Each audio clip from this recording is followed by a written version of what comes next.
Welcome to another episode of Distory with Kate and Kirk. My name is Kirk from walruscarp.com, and we are back in the Tower of Terror to enjoy yet another half of a library, aka the little bit of a pre-show that happens in that sitting area. We are in the left side, aka Echo, and we have completed already the left side all the way past the TV to where the exit is. And now we're going to wrap to the right and go all the way to where we kind of enter, which I know is marginally confusing, but it's the only way to cordon off and section off these rooms so you know what artifacts we're discussing. With me to dive into this week's Antiques Roadshow is Kate, the Disney Cicerone. Kate, how are we feeling? Good. It really does feel like an Antiques Roadshow. I feel like it's a never-ending stream of antique junk that we're looking at. It's just stuff, dude. I feel like I'm in an antique store where there's literally so much. It's hard to really zone in on any one thing because they all have some level of interest. It's just like, what one is more interesting to look up. So I know we're going to not be completionists and we're not going to finish everything, but I think we found a good way to at least tackle this. And we, of course, look forward to, if we miss something that was a really popular artifact, we can always go back and explore it. So please tell us either via the comment section or you can always send us a message. I just also want to send a little bit of a reminder that some of the photos and resources that we show you are from 1994, just because that's the best photo database that we have. So it really is a historical database for the Tower of Terror. So if things look like they've moved around or look a little bit different than when you go in there, although it's pretty dark in there, so I'm not sure you'll be able to tell anyway, that is why, is because these photos were from 1994. But we do try to catch as many changes and updates as possible because, you know, Kirk lives in Florida, so you can go there and see these things and whatnot. So if it's changed, we'll try to let you know, but just a disclaimer for that.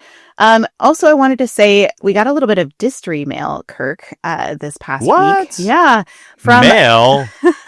Well, an email. Something from our Distory listener, Jacob, sent in a resource for us, which we'll integrate into the rest of this series. So thank you, Jacob, for that. But it is a WDI Imagineering script from the Hollywood Haunted Hotel version from 1991. So I do want to just kind of read a brief section of like how they describe the library, because I thought is really interesting language in that. And it says, the tour takes guests through the lobby and into a sitting room, where a sudden electrical storm knocks out the power, plunging the room into darkness. An old black and white TV sputters to life.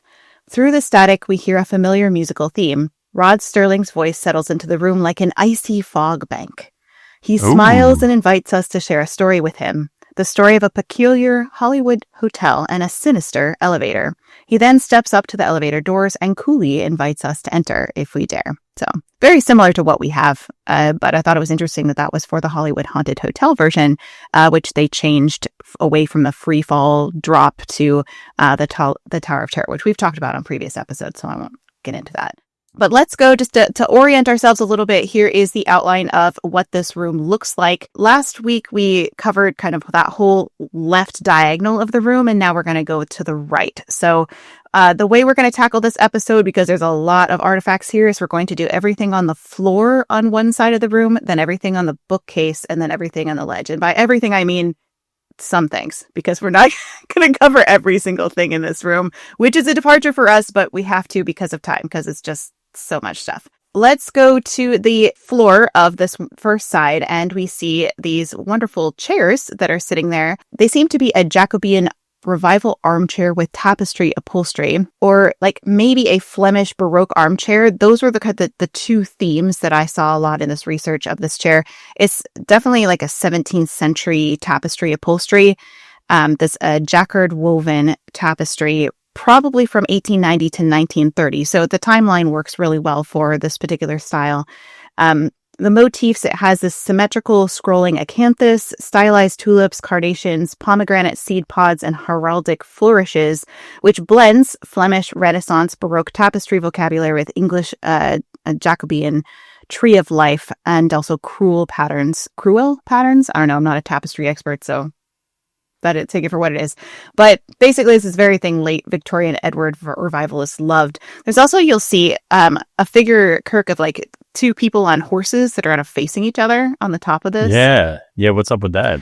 The horse and rider figures don't usually depict specific individuals, historical individuals. Instead, they're like a generic noble horseman meant to evoke the romanticized chivalry of the Middle Ages or the Renaissance. So in the late 19th, early 20th century upholstery patterns, these riders were often representing knights or noble hunters, symbols of bravery, status, and gallantry. They also appear in courtly love scenes. And in the 16th and 17th century original tapestries, riders often appeared in hunting scenes, joust, or processions, as a display of wealth or power. When these designs were revived in upholstery textiles, the figures became more stylized, sometimes paired with mythical creatures like unicorns and all those kinds of things, floral cartouches, or heraldic shields, all of which signaled romance, luxury, and historic prestige to Victorian and Edwardian buyers. But I don't think that this is interesting, that it's very appropriate for the Hollywood Tower Hotel. It's supposed to be communicating prestige, and that's kind of what these chairs are about here. They did change to Kirk, because this is from 1994, and you can see that there's tapestry both on the top part and on the bottom. But you can see, I want to say this is by 2009, the bottom cushion has now just become this like bland teal. So I don't know exactly why. I don't know if enough guests tried to sit on them or not or what. But they definitely had to replace or reupholster the bottom of the chairs.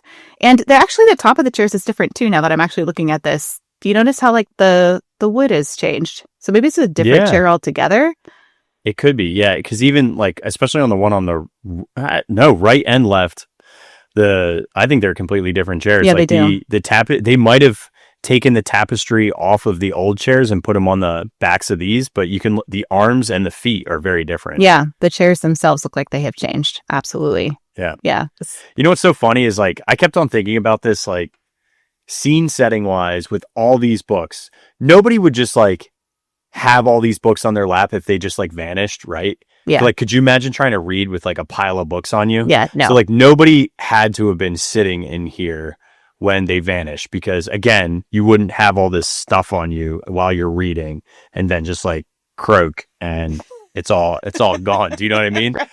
So, but they have to logistically put them there because otherwise guests will sit on them. And I'm sure guests still are sitting on them, and that's why they have to replace the seat cushion especially.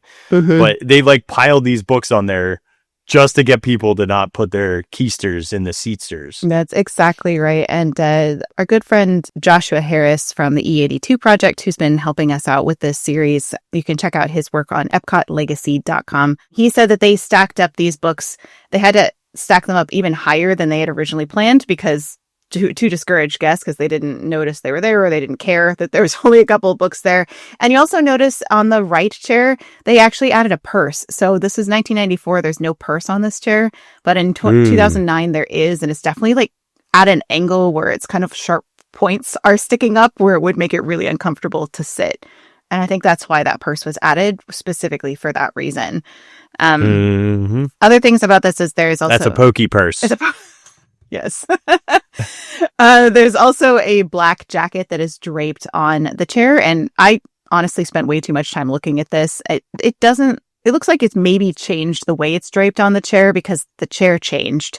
And its buttons are also different from 1994 to 2009, which sounds crazy, but I was trying to figure out if it was a men's or woman's jacket. It's just really impossible to tell from the way it's laying on this chair.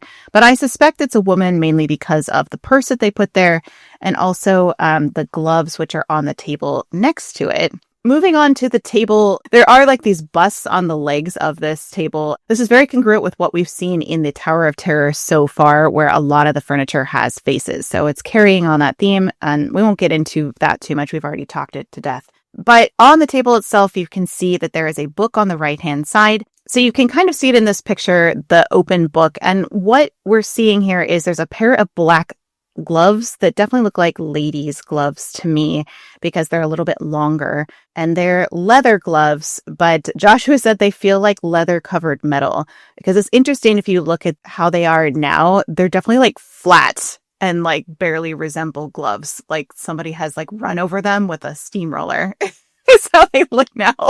I'm sure it's because like guests were like wearing through the other gloves. perhaps. I'm sure that they were like messing with it, picking them up, Right. doing something with it. So now they've made them like shellacked them to the point where they're never going to move from the top of that book. Yeah. But we've talked about some glove language and other things, but they probably took off their gloves to read, I think is the storytelling that is here. I think it is a lady because the book that we see there actually has pictures of like women's fashion.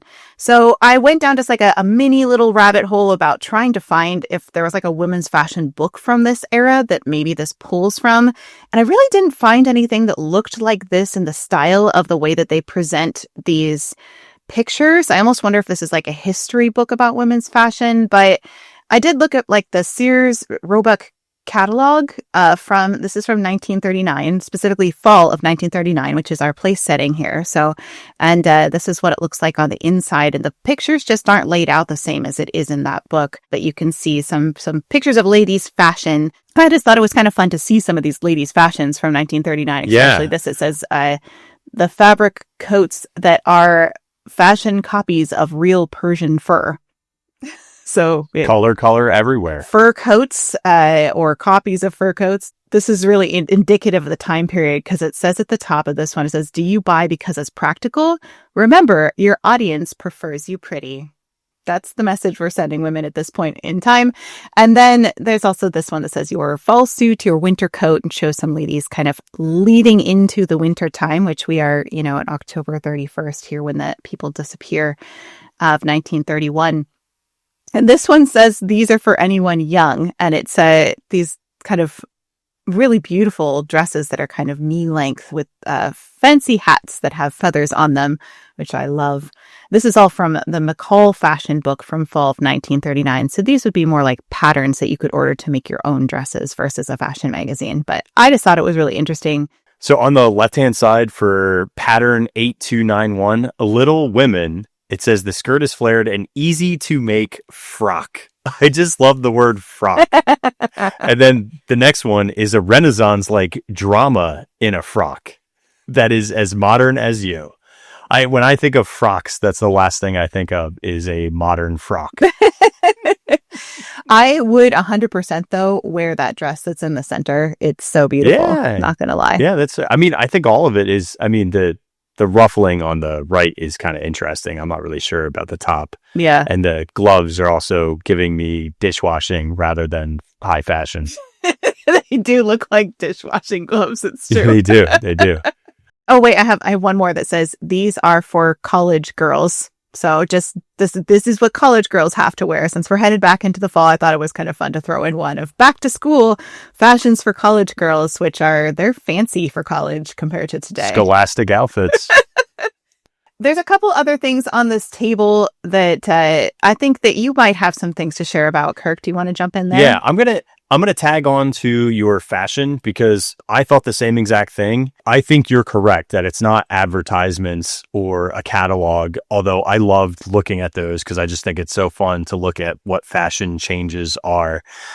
Because if you look at the style of the book is actually rather large. Yeah, it is. And it's hardbound, so I don't imagine, especially because you found that Roebuck's one that is actually like a soft cover. So something that you would see either being mailed out or people would collect at the store and mail at home.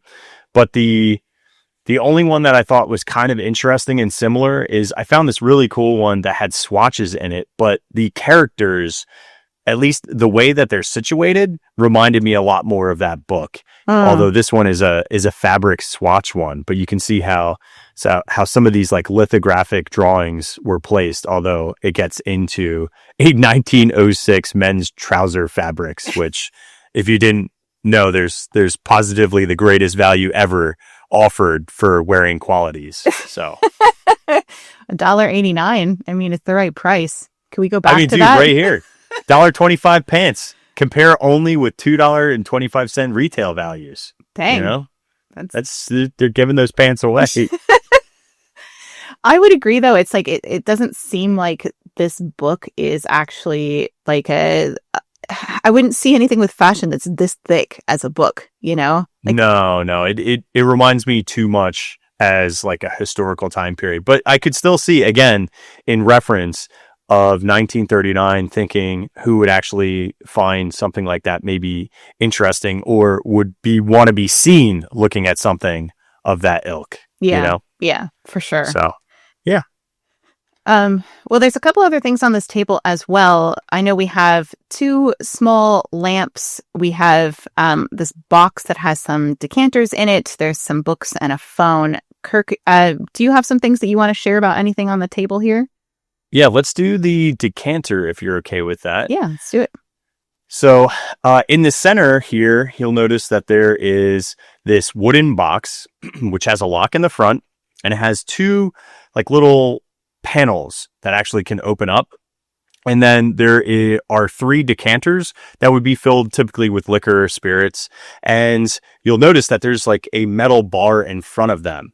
And so these were called Victorian or Edwardian Tantalus, which was a type of decorative lockable liquor decanter set. So they were fitted with wooden cases with brass or silver plated mounts. They were designed to look elegant on a desk, a sideboard, or in a gentleman's study. The bottles are glass cut crystal decanters with faceted stoppers used to store things like whiskey, brandy, or gin.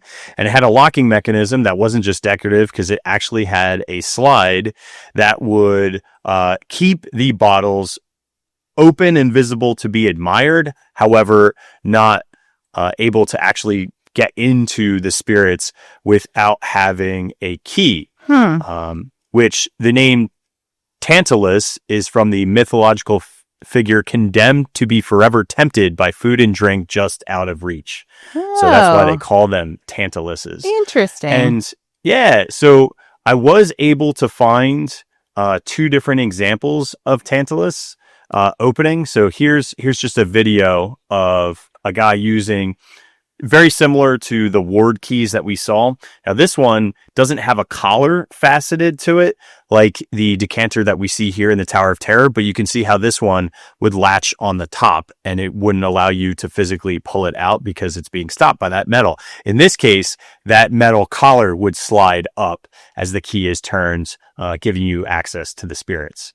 That's so interesting. Mm-hmm.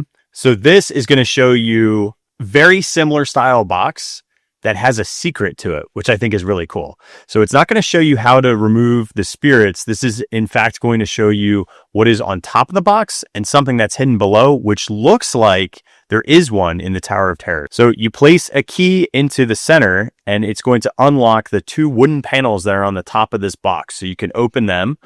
But this one, so it looks like they would store like glasses in there. So like glass storage, but there's a little button and the button pushes out a little secret door. What? Which I don't know if that would be like a humidor or something else that you would place in there. But I thought that was kind of interesting. I'm leaning towards humidor because most things of this time period involved smoking at some point, especially with drinking involved.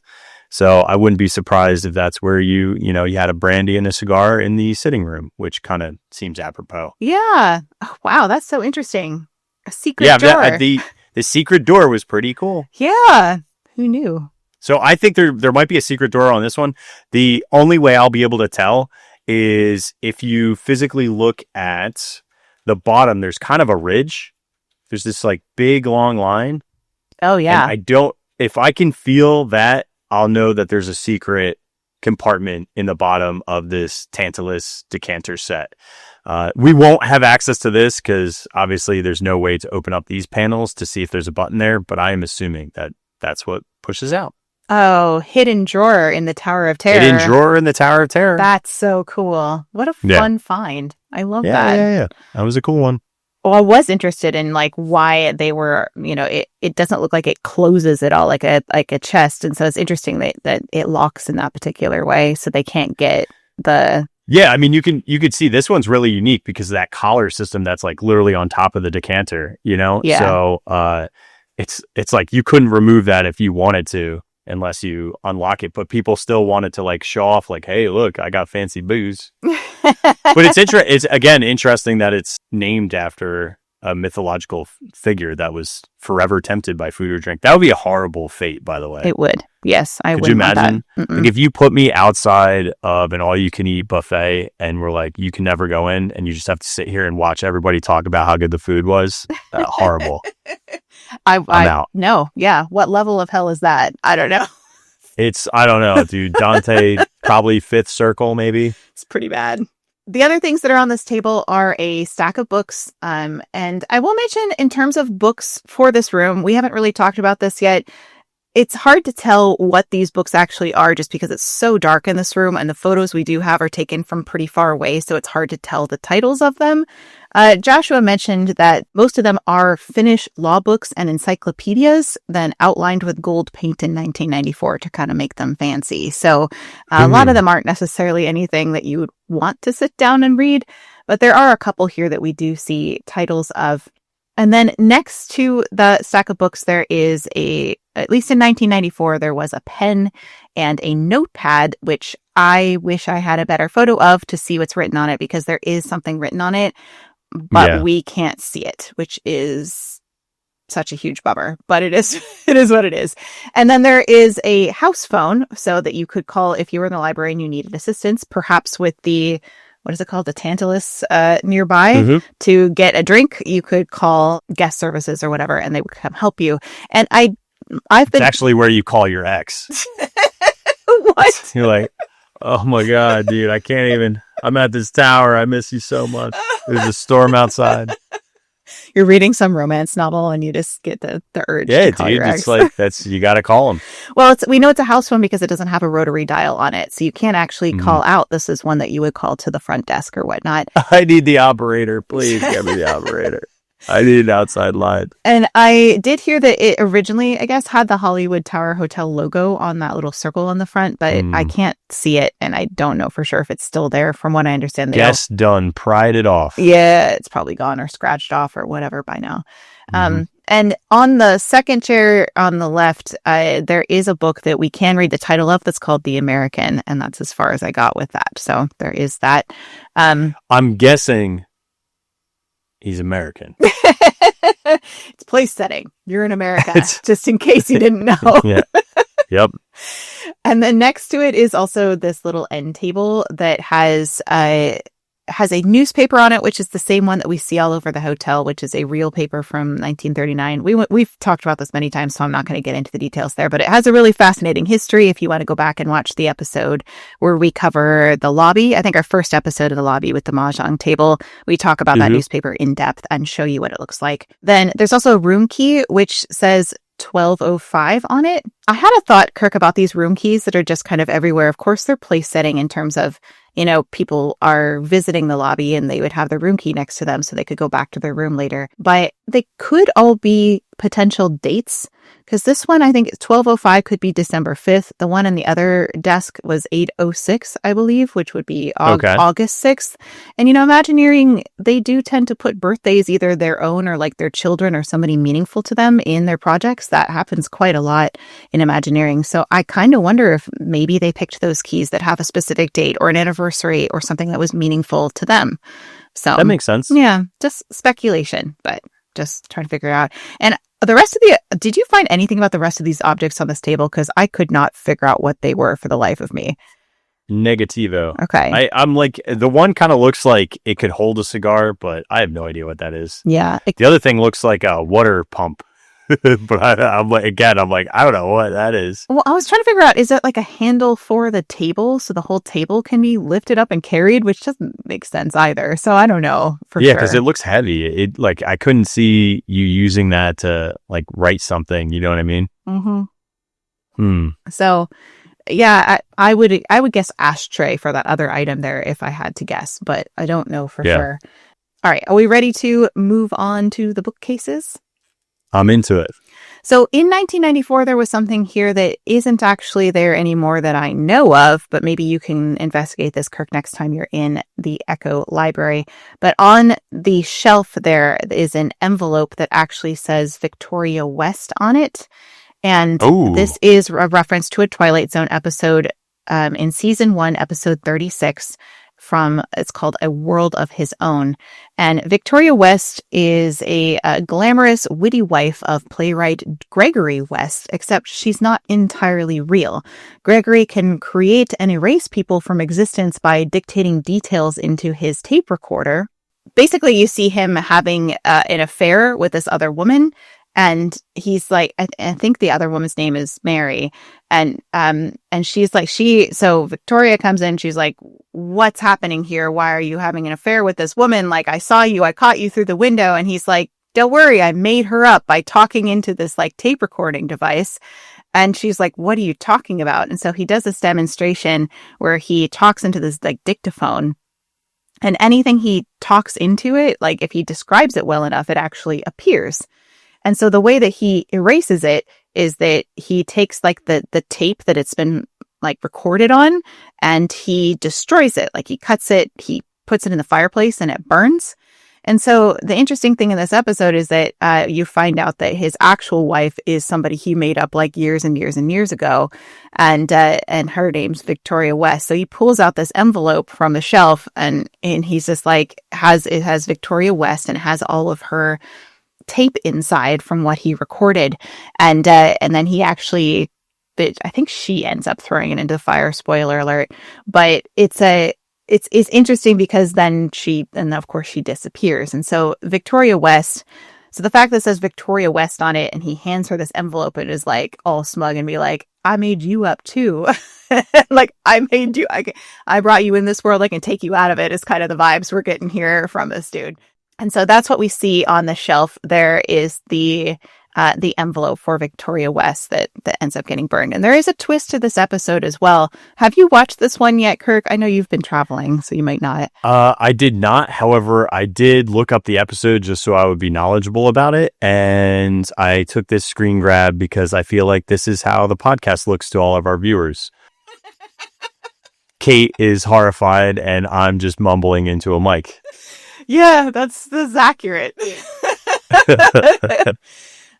Anyway, I'll let you watch the episode. There is a twist at the end, and the twist actually has something hidden in the other library that we're going to find from this episode. So I'm just going to tease it there because actually I kind of want Kirk to discover this one on his own because I know that he's going to love this one. I will discover it this evening. So just put a pin in that. When we get to the Foxtrot Library, we'll go over that again. But that's what that envelope was. At some point, that envelope disappeared, at least from this location. I think it still exists, but they put it in somewhere where guests can't get to it as easily.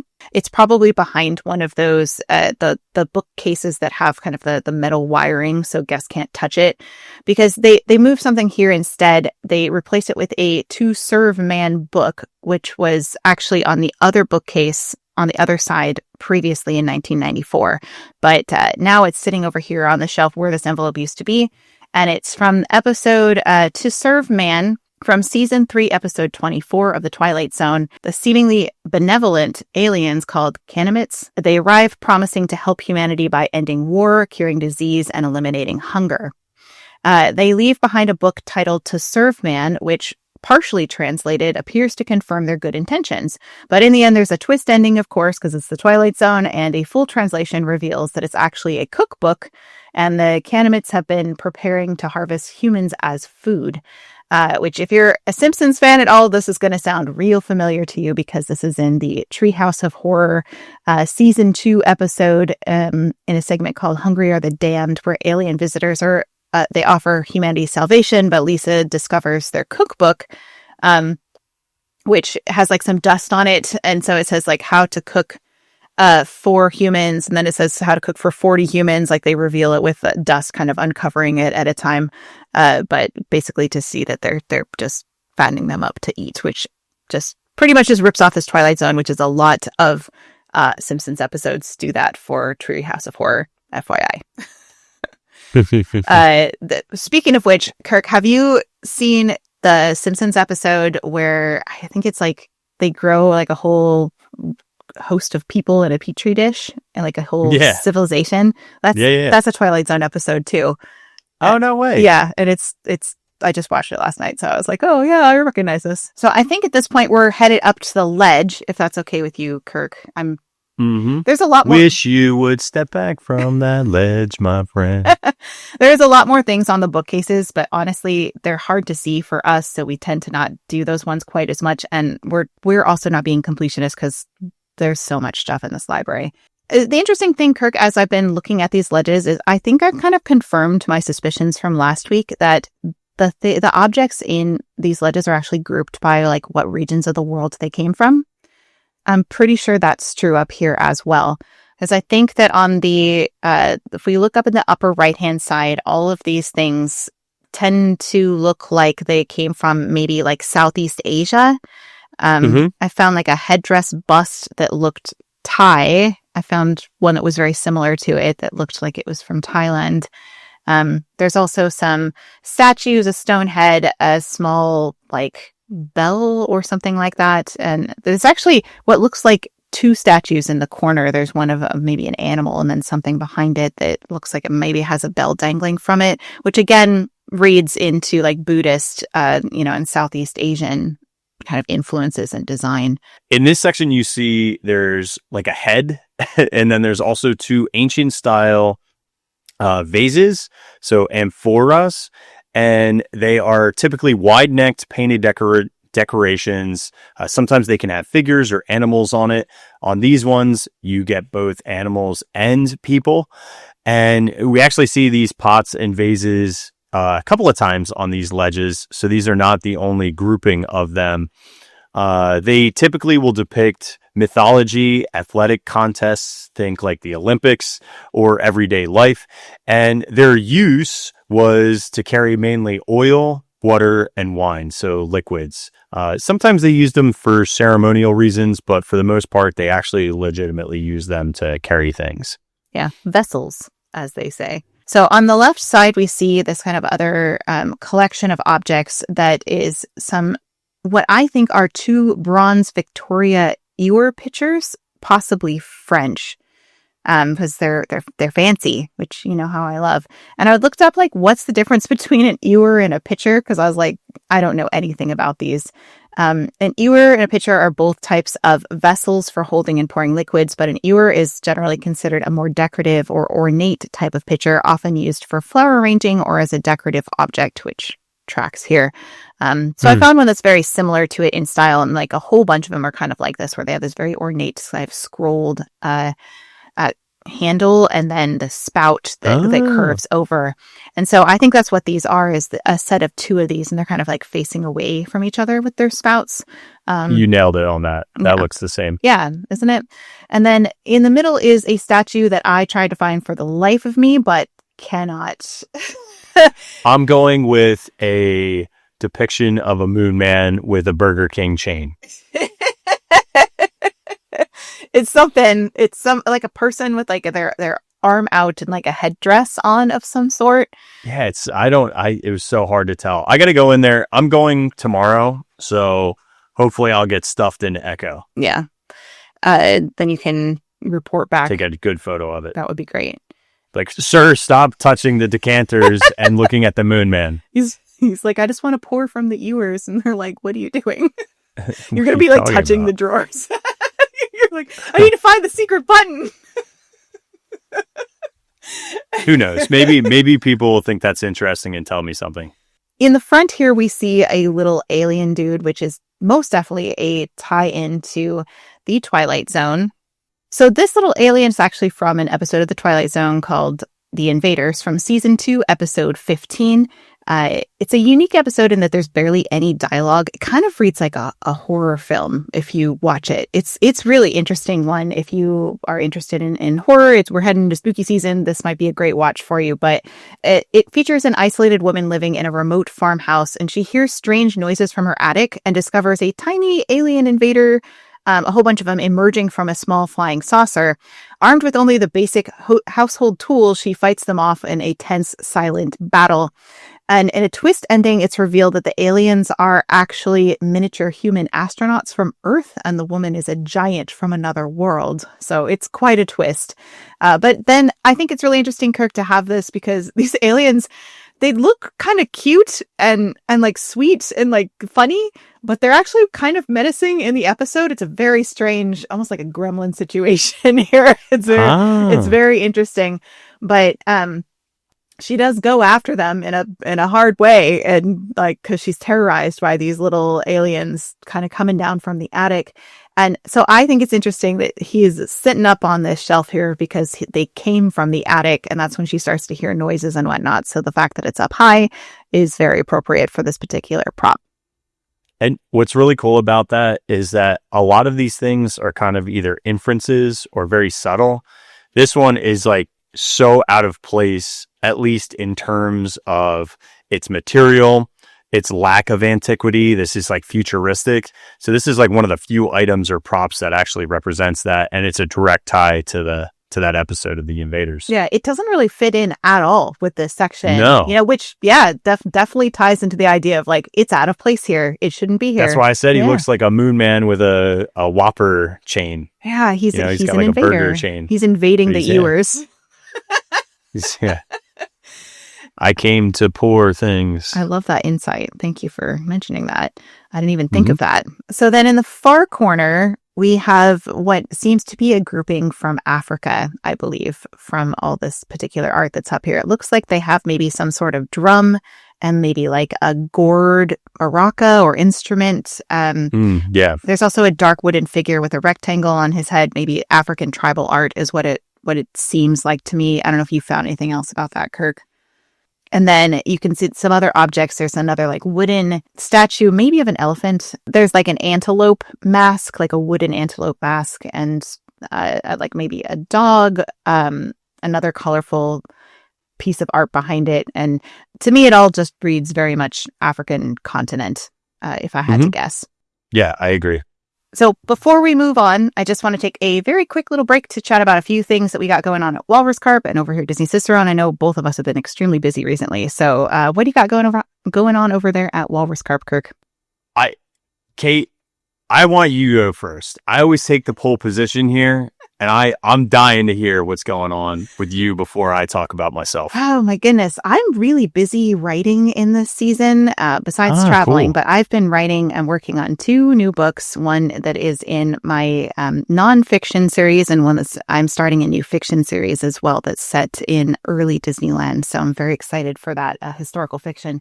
But I'm also working on editing my audiobook for A Glimmer of Pixie Dust, Finding Our Hope in the Disney Story, which is part of the nonfiction series that I am working on writing the 3rd book for. But this is the 2nd book. It's a collection of writings that talk about how we interpret the Disney parks through the lens of Disney history. And this one in particular leans into hope. So if you've had some struggles, or in kind of a darker place, or if you just kind of need a little bit of motivation and some hope, this is a great read for you. And it's available on Amazon, and I'm almost done with my audiobook. So pretty soon it'll be available on Audible as well if you want me to read it to you.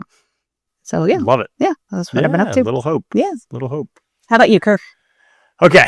So I'm very excited today because I have props. Okay. So, yes, we make clothing at walruscarp.com. We have free shipping on anything in the continental U.S.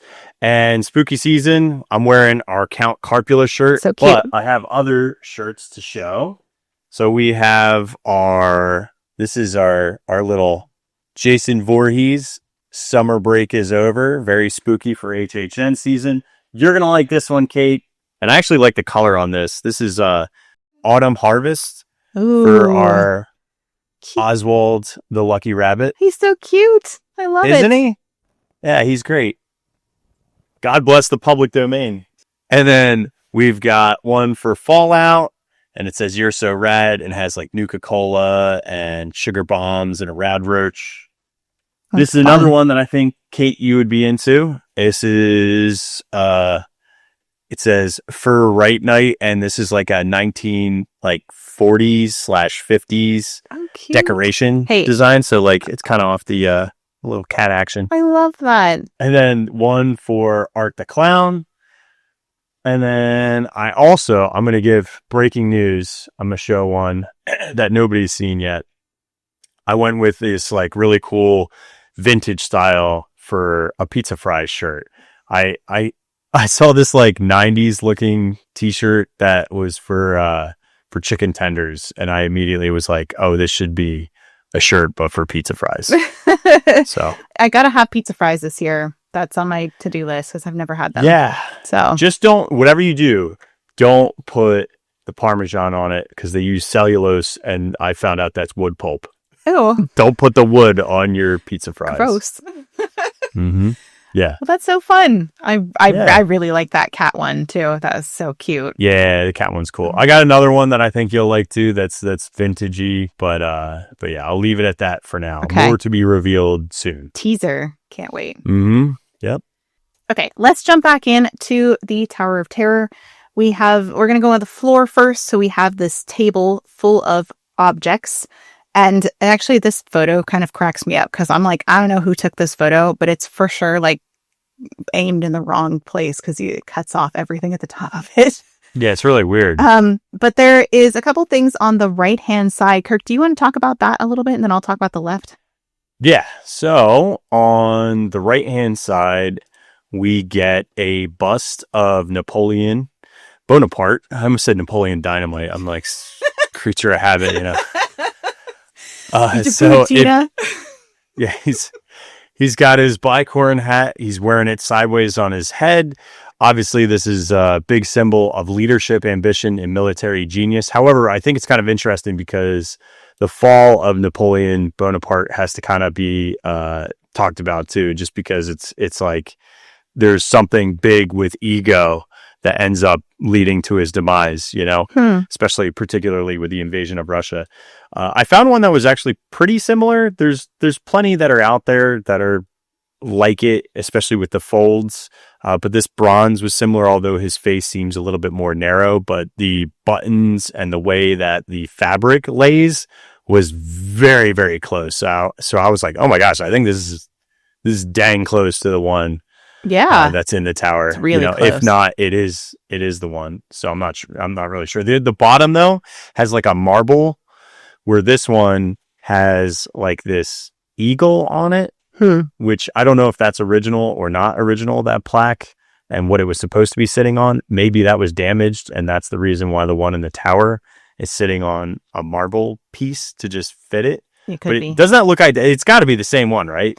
Yeah, I think so. And, you know, I think so. We've seen that too in the tower where like Imagineering has made their own base for other antiques because they want it to look different than what they purchased. So I wouldn't surprise me if perhaps they manufactured their own base for it to have it look a certain way. So, yeah. Well, if you want to buy one of these, this is $1,500 and it's a Napoleon bust by Nanini, which is a great name.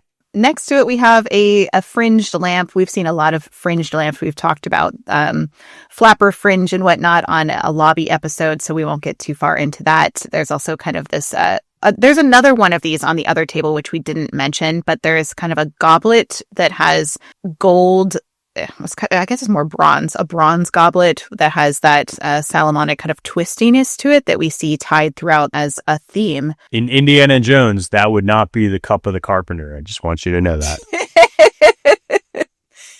So, but would that one typically have like champagne or something in it? I don't know what you serve in those kinds of things. That looks like well, champagne typically is in a flute. Right. Or that's more right. of like a martini style glass, or, you know, like somebody would drink like nowadays, like a cocktail. Cocktails, or maybe a slow gin fizz back then. I'd take it. It sounds fun. And then next to that, we also see a little cannon. Do you have anything about the cannon, Kirk? So I didn't find out anything particular beyond, because we went so in depth. And again, this looks like a Russian style signal cannon because it has those dolphin. What did you call them again? Dolphin handles. The dolphin handles. And again, it's based on its size. Although this one has like more of a hexagonal shape to it rather than being completely smooth bore, which we saw on the previous signal cannon across the way in Echo. You know what would have been really cool is if they made the cannons actually facing each other in this library. I know they're not, but that would have been kind of fun to have them like fighting across the room. Mm-hmm. Well, you know, it's not that uncommon to have ordnance positioned at each other. You know, you look in the Haunted Mansion with the duelists, or even in the exit queue or the exit gift shop for pirates, you have the two battling ships, which I think they're going to bring over into that new Beacon Barrel restaurant as well. Oh, yeah, that'd be interesting. The other things we see on this table is another stack of books, and there's an eyeglass case on one of them. Now, I don't want to get too in-depth in this. I think we're going to cover this more when we go into Foxtrot, but glasses in general glasses plus books does have a connection to the Twilight Zone, so I'm just going to tease that for next time. But next to that is actually this kind of interesting contraption that has a wheel on the top that looks like it has a screw, and then kind of it has a book that's between two plates. And so, yeah, it's like a book vise. I was like, I know Kate is going to look this up. I have to know. Oh, yes. So this is a Victorian 1890s cast iron bookbinder book press. So that is exactly what it is. The large iron wheel at the top turns a giant screw to flatten books after they are sewn together. So the book or stack of folded sections is placed between the plates, sometimes wrapped in pressing boards to protect the covers. Then you apply pressure by turning the screw with the wheel on the top, lowering the top plate until it contacts the book. And this generates a strong downward force, compressing the paper and cover. So it just presses it together. The uses for it, you could press glue into the spine during casing in, which is attaching the text block to the cover. And I was like, why in the world is this in the Tower of Terror? Okay, like why is it's it like manufacturing? Like, why would they do that? Right. So like that was the question I asked, is like, why is this sitting on this table in the Hollywood Tower Hotel? There's a couple of reasons why it might be here. One is the functional maintenance of books. So in the 1930s, hotel libraries, especially in upscale or long-term stay hotels, kept their collections in good shape. So they could flatten warped or creased pages, re-adhere loose end papers, or press newly repaired spines after applying glue. So in case they're repairing any of their books in their collection to keep them looking nice. But I don't necessarily... Why is it out on display of guests, though? Right. Well, so that's why I was asking, because I was like, that sounds silly. Why would it be there? So I don't think it's actually necessarily functional.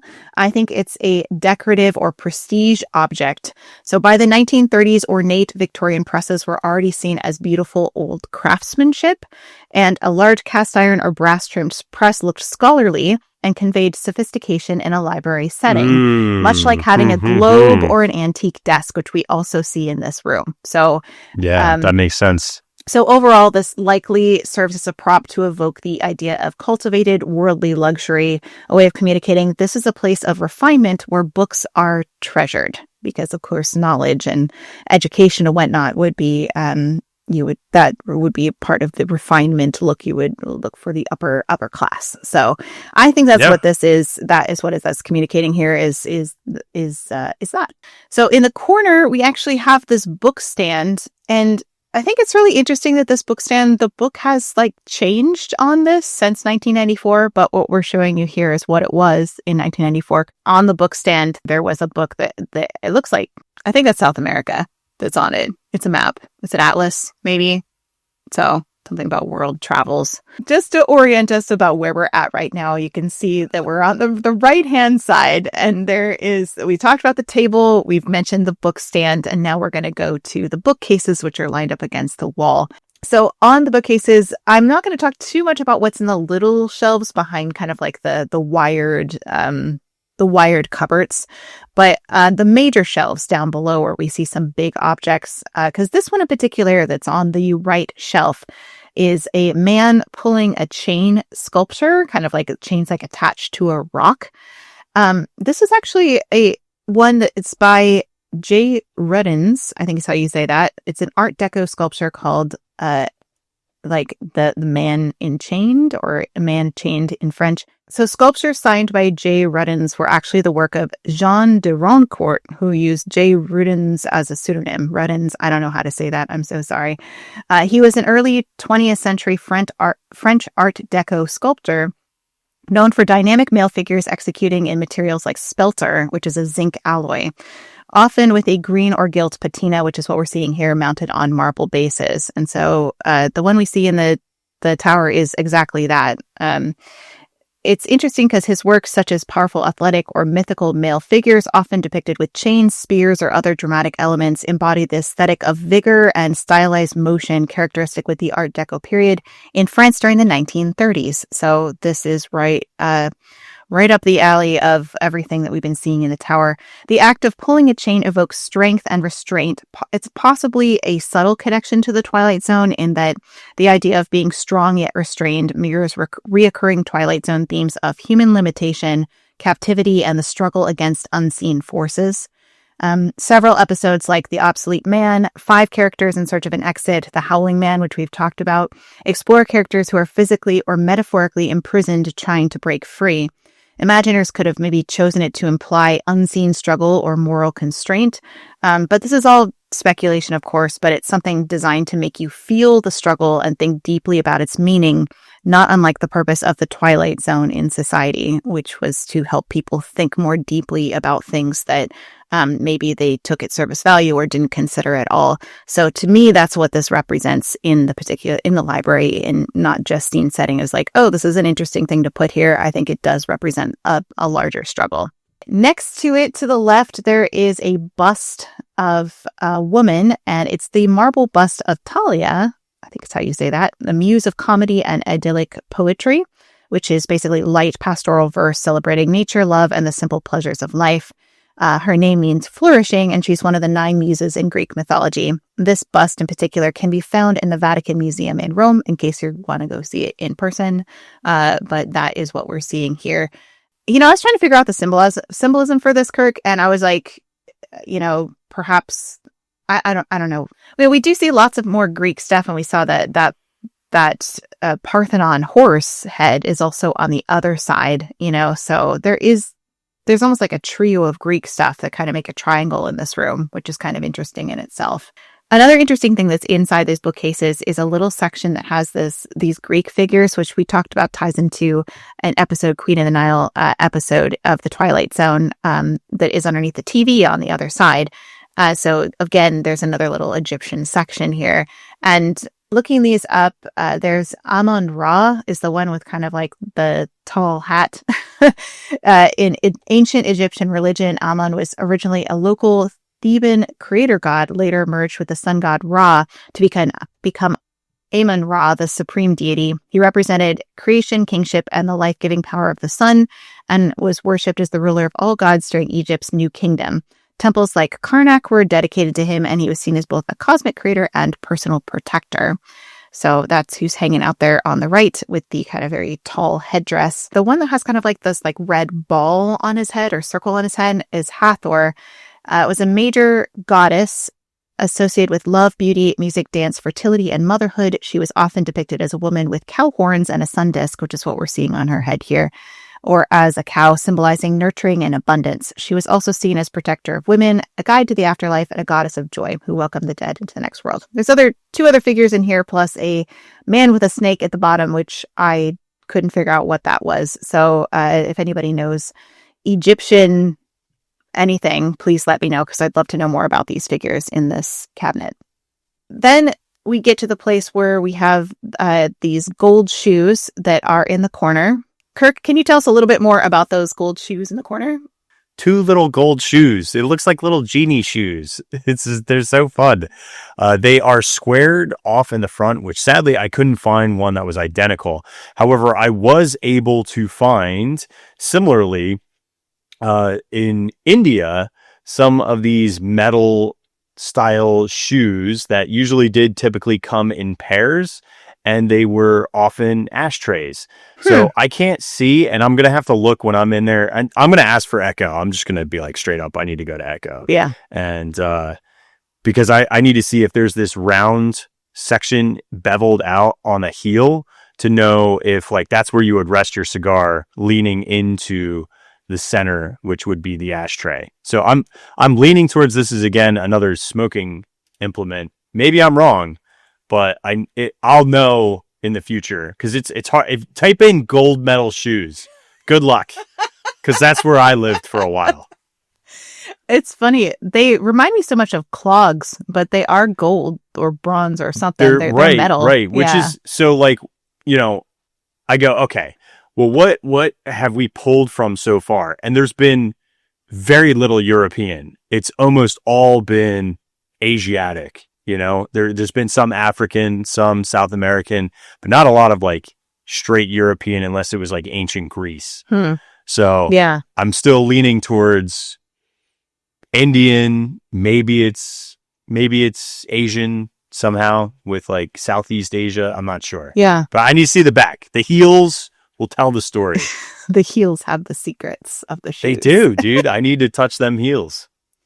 Okay, so next to the gold shoes, we have a figure that's on a horse, which is a French bronze sculpture, a person on horseback with a person standing next to it. And this is by Alfred Dubicond, which is an Arab cavalier on patrol.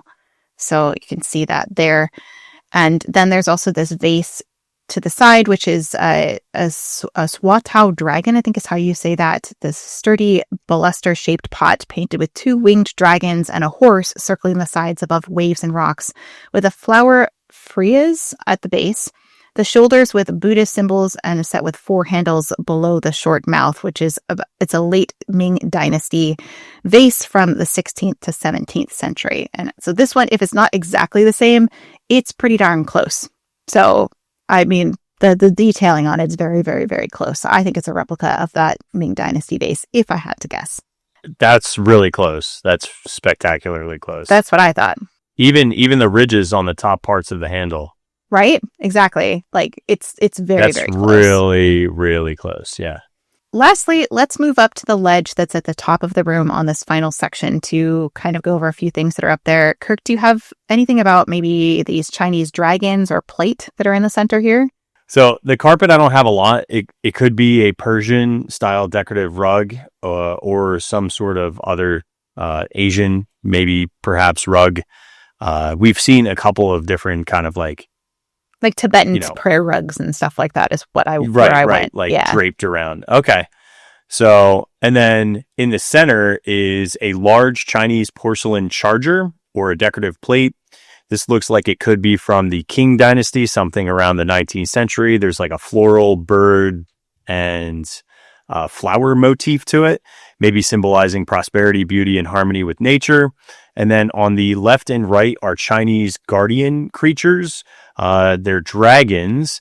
And you notice that the dragons have upturned 2 horns, and they are worshipped as animal totems from like all the way back in like 5000 BCE. So, and then a lot of times you would see in 4500 BCE, the Hongsheng culture were the first ones to do jade dragon shapes. And then it wasn't until the Shang dynasty that the dragon became a central spiritual symbol. And we see 4 particular dragons in charge in their mythology. There's a heavenly dragon that guards heaven and pulls the celestial chariots. There's a spiritual dragon, which controls rain, wind, and weather, vital for agriculture. There's an earthly dragon, which governs the rivers and the seas. And then there is a treasure guarding dragon, which protects minerals and gems beneath the earth. And Western dragons are typically, they're not nice. They're mean. I like to think of like, the best way to pull it into Disney is like, think more like the dragons from Raya that were like benevolent, protective, and auspicious, like good dragons. That's what they are in Chinese culture. And they are also a symbolism of strength, authority, and supernatural forces and guardians to that spirit realm. So I think apropos for the tower to have these spiritual dragons looming over top. But again, these are protective rather than destructive. Interesting. I wonder why they would have those in the hotel if we're thinking about the storytelling of it, protecting the hotel. I don't know, but they're anchored towards like the world and nature and outside with that charger in the middle, or maybe even guarding prayer if that's a Tibetan prayer rug. Do you know what I mean? Yeah. Interesting.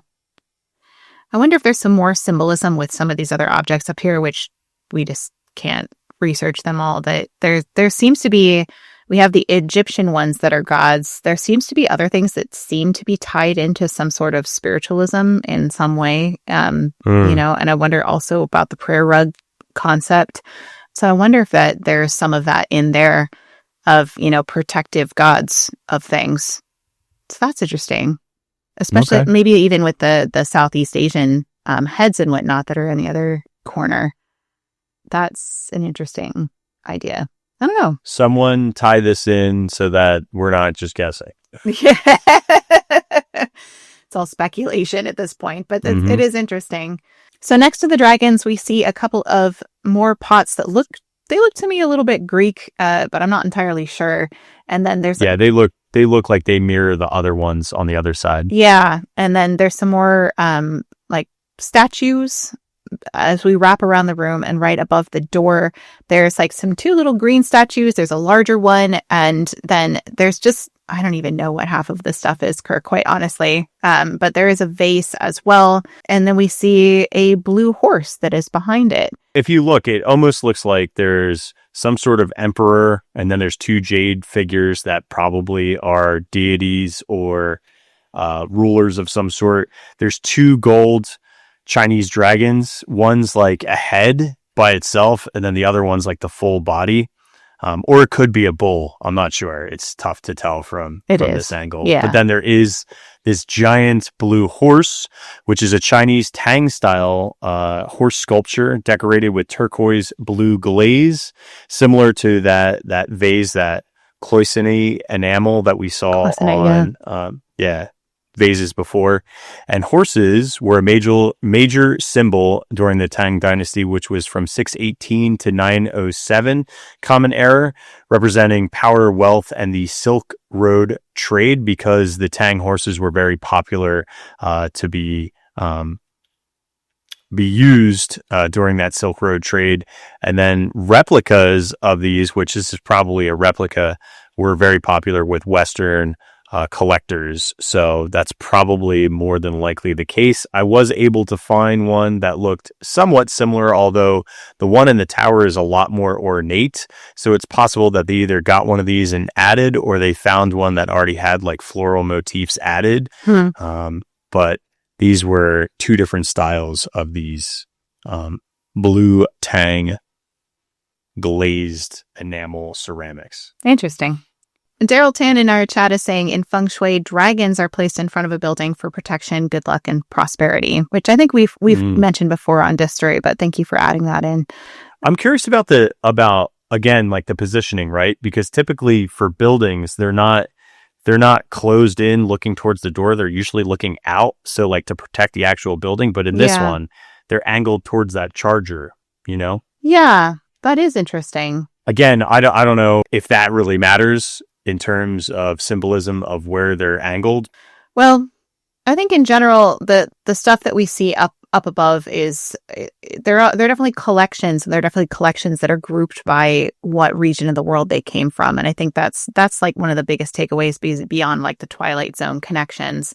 But it's really interesting to kind of like find out what is up there, because it's so covered in dust and cobwebs. Like the pictures we're showing you are from 1994, and they have a lot less dust and cobwebs on them, so they're easier to see. But now when you look up there, like I've tried to look back at my old video of some of these things, Kirk, that I took while I was there, and I was like, if I didn't have these photos, I would not know what most of these things are, because they're almost, you just can't even tell what they are. I'm going to be honest, my favorite two things from this episode are the invader. I think he's so cool and direct tie to Twilight Zone. And then the alien cookbook on how to cook humans. Yeah. Oh, and Victoria West envelope. That's pretty fun too. Yeah. That one's cool too. That's a good tie-in. And then I really liked the Tantalus. Tantalus. I really liked the Tantalus with the panthers. Do you think that's the origin of the word tantalizing? Is from Tantalus? I think so. I don't know for sure. Right? But I think so. Yeah. Probably, because it's tempting you, right? I'm just guessing.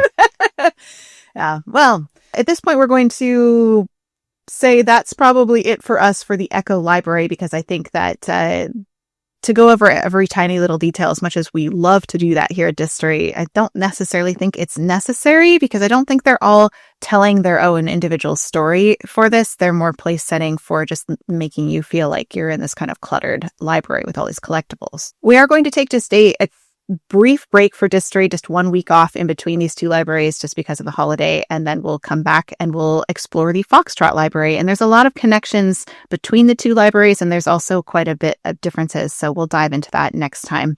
But Kirk, do you have any final thoughts here as we wrap up? If you see little tiny metal men and they're being menacing, you might be the giant. That's right. It's true. Thank you, everybody, for joining us for this episode of Distory. We hope you enjoyed all the tiny little details in the Echo Library, and we look forward to exploring even more of the Twilight Zone Tower of Terror next time here on Distory. Thanks, everybody. We'll see you next time.